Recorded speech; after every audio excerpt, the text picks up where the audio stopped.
When selecting a task in the calendar, a quick view screen opens. You can either expand the task and see the details related to that specific task, or view the entire job, which may contain several tasks.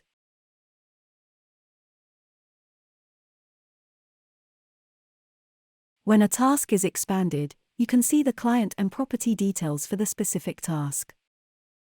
You can also see the task and invoice statuses.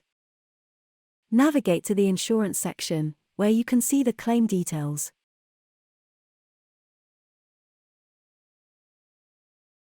A job could contain several tasks.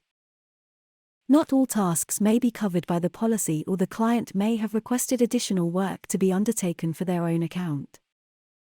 Pipe allows the user to choose if a specific task should be linked to an insurance claim.